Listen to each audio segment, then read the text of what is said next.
Goodbye 2022 and welcome to Pocono Mountains Podcast. I'm Jim Hamill, Season 2, Episode 31. We're about to ring in the new year, which promises to be a great one, right here in the Poconos. We certainly did have a lot of adventures in 2022, though, from maple syrup tours to sampling the new Cincos Niños at Kalahari, skiing 6 resorts in one day, glamping, boat tours, signature golf holes, trolley tours, farming and ride sharing, and so much more. We wanted to end this year, though, on an inspiring note, learning just how one cafe in Milford has had such staying power. Since 1989, the Waterwheel Cafe Bakery and Bar has been serving up food and drink and good times. We'll meet one of the owners and get her take in just a bit. The Poconos is a year-round destination for millions. And with 2,400 square miles of lakes, mountains, rivers, and forests with historic downtowns and iconic family resorts, it's the perfect getaway. You can always find out more on PoconoMountains.com or watch PTN, the Pocono Television Network, streaming live 24/7. Thank you for listening to Pocono Mountains Podcast in 2022 and hopefully in 2023. We'll have a new episode each week highlighting lots of the fun things you can experience while you're visiting the Poconos. Subscribe and leave a review and or comment on whatever platform you listen. Now, back to the episode. Nancy Simonet and her husband have been working alongside their employees at Waterwheel Cafe for decades. 33 years to be exact. The cafe is located along the Sawkill Creek at a former grist mill. It still runs, too. And the atmosphere inside and out is as appealing as what's on the menu and the friendly service you get at the Waterwheel in Milford. Here's our chat from inside the bar with Nancy. Enjoy. Hi, everyone. It's Jim Hamill, host of Pocono Mountains Podcast. Thank you for joining us here. We are sitting inside one of the coolest indoor-outdoor spots in the Pocono Mountains. This is the Waterwheel Cafe in Milford. It's a historic property, and I'm with the owner, Nancy Simonet. Thank you for joining us here. You guys have had this place for 33 and a half years. What an amazing place for people to come and enjoy cuisine and conversation. How have you made this work for so long? Little by little, not biting off more than I can chew. Just started as a bakery and kind of went from there. Sandwiches, introduced a few entrees for dinner, and just kind of grew. Full-scale catering, which we cut back, and now we're a big monster. You're a big monster that, as evidenced by the lunch hour today, that crowd in and out, turning over tables, your staff is hustling. In the back, you were dealing with some, ovens going down and some repairs being done. And just that is the nature of small business, is it not? Trying to make things work behind the scenes because you have a passion for what you do. Absolutely. You can't do it without passion or love for what you do. Otherwise, your life would be miserable. That's quite true. So what kind of things are the sources of pride for you here at the Waterwheel? I would just say the fact that we try our best to do everything from scratch, and we put in a few items that are more convenient for us. I have a friend who has a sourdough starter that's 35 years old, and he makes a sourdough and brings it, drops it off, and the shelf items that we sell, we try to keep local. I'm not sure if there's one particular thing that we do that I'm particularly proud of, but I'm really happy to be part of this community. It's a great community. They're really supportive. Everyone supports each other. Mm-hmm. All of the restaurants in town and the shops in town, we all work together and call each other when we need something. So that's a nice thing about Milford.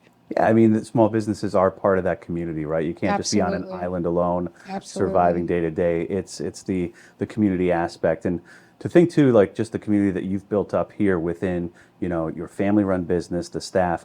You kind of imparted to me before we started chatting here on camera, but that you and your husband have been running this, especially like day and night. And so you're like ships passing in the day and night, right? Yes. Tell me about that. Well, it's a little difficult after COVID sort of reared its ugly head.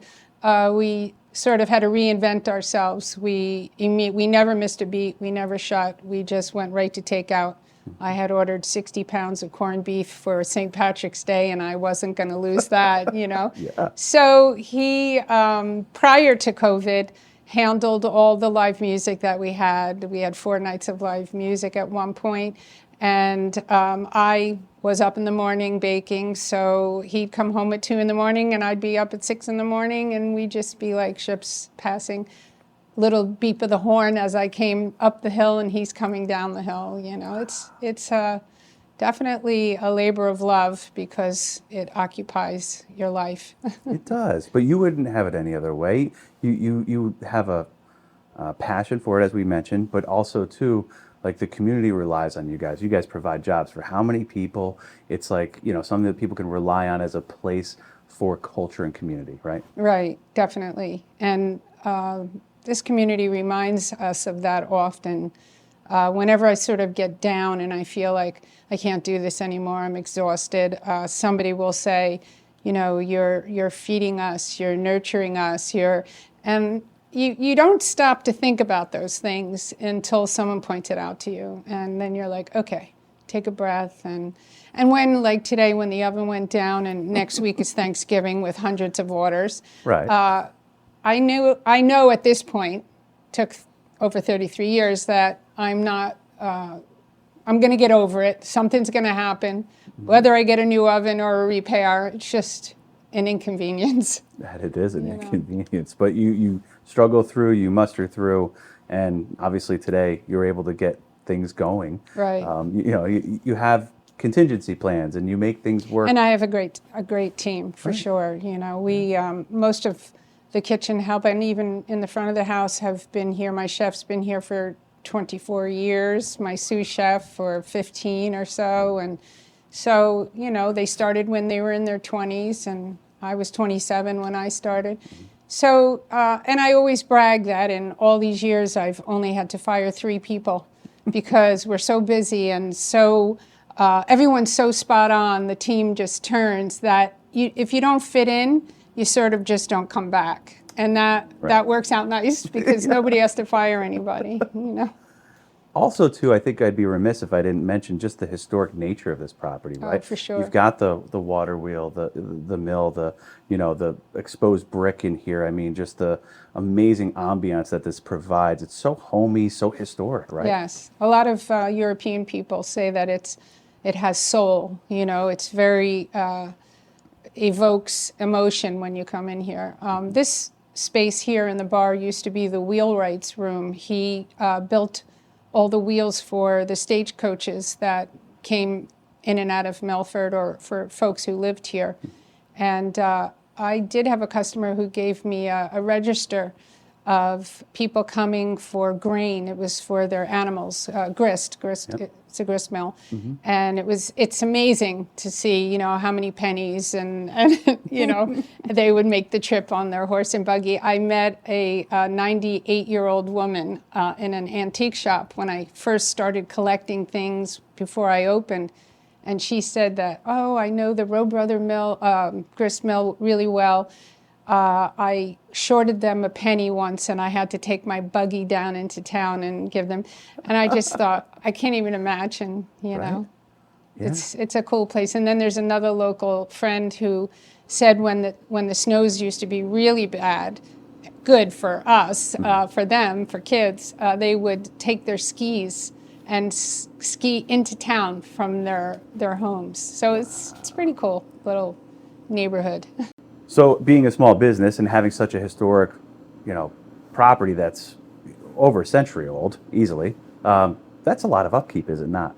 Oh, it certainly is. Something's always going, and modifying it to the specs for being food safe and putting in sprinkler systems. Thank goodness I have a landlord who maintains the building. I had a wonderful landlord for 30-something years. The building has recently been sold, and I'm happy about that as well. There's lots going on. He paved the parking lot. He put heaters in, and it's just, but it is a lot of upkeep, and you can't have exactly what you would like because you're working around an old building, and you know what would work in any normal situation does not work in a building like this. It's understandable. Could you share with us then any last thoughts that you have about all these years being in small business? There are the ups, there are the downs, but over the long term, it's got to be so so rewarding to have that kind of lifestyle, that kind of, you know, dedication to, and it's a lot, but also too, you wouldn't be doing it if it wasn't rewarding, right? Yeah, I guess that's what it is. I guess I have an older man who works for me that I adore, and I was doing something one day, and he came up to me and said, "So you still really love what you do, don't you?" And I thought about it for a minute, and I guess I do still really love what I do. And I think if you don't love what you do, you can't do it consistently for all these years, you know. I mean, we're open 6 days a week now, but we were 7 days a week for 30 years. So, yeah, that's a long time. That's a long time. Well, I'd certainly enjoy every time I do come here for both the sweet treats, for the lunches. I have not had the chance to sit at the bar here, but I think... Or dinner. Or dinner, yes, or something, you know, definitely going to have to come back. And certainly people could find you here, kind of tucked off the main drag here along the Sawkill.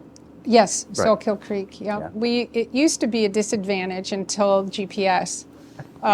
We would fight with the town because we wanted signage at the intersections, and now we don't need signs, we don't need advertising. We, you know, people find us, you know, so it's nice to be off of the beaten track on the creek. It certainly is. Again, thank you so much for joining us here on Pocono Mountains Podcast, and I hope everybody comes on out, support small business, especially Waterwheel Cafe, Bakery, and Bar. Thank you again, Nancy. Thank you. Yep. The Waterwheel Cafe, Bakery, and Bar, part of Milford's past, and it's now. Drop in for some baked goods, lunch, or even an adult beverage. Hopefully we'll see you there. The best stories come from people you know. Hi, Jen and Brianna. Hello there. And at the Pocono Television Network, we know the Pocono Mountains. Saw you at the festival. Great job. Thanks. And PTN spends each and every day updating you on everything happening across the region. Hey, I shared your post. Thanks very much. So watch us on cable, streaming, and online. We love watching PTN. Us too. Go to PoconoTelevision.com. PTN is everywhere you are. We're back. Thanks for listening to Pocono Mountains Podcast. I'm Jim Hamill. Looking back on 2022, we wanted to share our favorite story of a brewery that may have had a tough year, suffering the loss of not one but two of its founders. However, the Jam Room near Newfoundland persevered and is now open at its new expanded location just off Interstate 84. Our love to the entire Jam Room crew on this big milestone. Enjoy and cheers.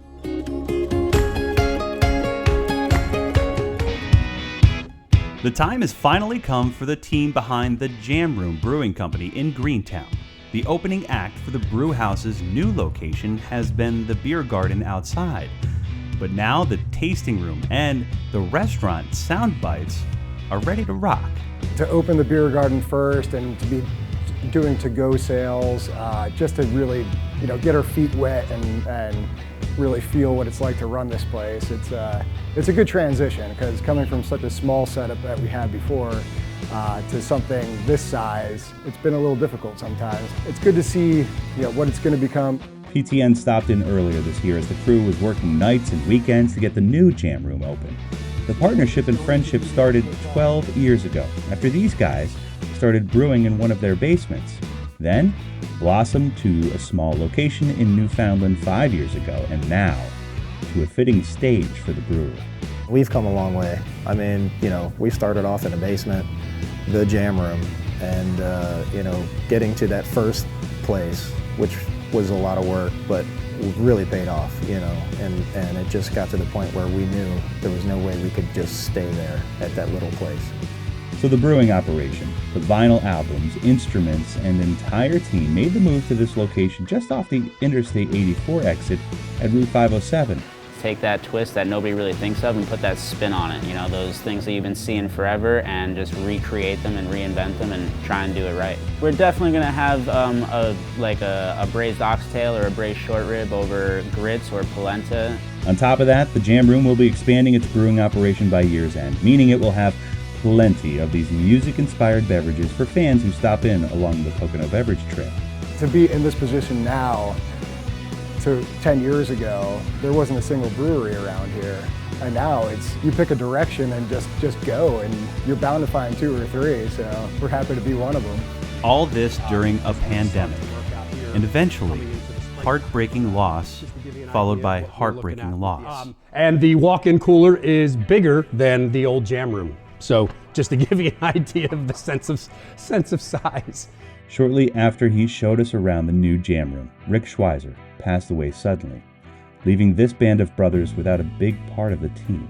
Our partner Rick, he was awesome. I mean, he did everything for this place. Craft beer was his passion, and he wanted to see this place succeed. So to lose him all of a sudden was a real tough situation. Every place you look around, we see Rick. He was a finisher for a lot of the things, you know, so I mean, he started a lot of stuff too. He's here everywhere. Welcome back to the jam room. I think you guys should take a peek inside, and I'll show you what's going on from my brother did last time. Rick's brother AJ gave us the tour that Rick started, and the crew plans to keep honoring his memory. This is Sound Bites. You can see all the seating that we're going to have here. Over here is the kitchen. It's still a work in progress, unfortunately, but hopefully, before winter, we will be open in here. I want to name, 10 beers after him in the beer garden, and I mean, just seeing everything that he did here for us to get this place open, and then for him not to be here now is really surreal. Yeah, it's a tough thing. The jam room was already missing Rick when Bill Reese's battle with cancer took a turn for the worse. Here he was in 2019 at the old jam room location. We're a little brewery located here in the Pocono Mountains. We're started by 5 friends brewing in the jam room. It was a rehearsal place at my house, and we focus on easy drinking beers and a good time. That was exactly what Bill loved about the jam room, the good times, and what will live on here after he too was taken too early from his loving friends and family at age 54. Yet the show must go on, and so the core group has grown larger to help get the brewery open again in full here at the end of 2022. We live it, we brew it. See you at the jam room. With beer brewed to rock. Check the jam room out on Facebook and Instagram, and raise one up for both Rick and Bill when you get here. Jim Hamill for the Pocono Television Network. The Jam Room Brewing Company and Sound Bites switching to a full-service kitchen really soon. And Waterwheel Cafe, 2 great businesses, small businesses making big impacts in the Poconos. We hope you enjoyed this episode of Pocono Mountains Podcast. Please remember to subscribe anywhere podcasts are available. Come visit us in the Pocono Mountains. Plan your trip today and in 2023. Happy New Year.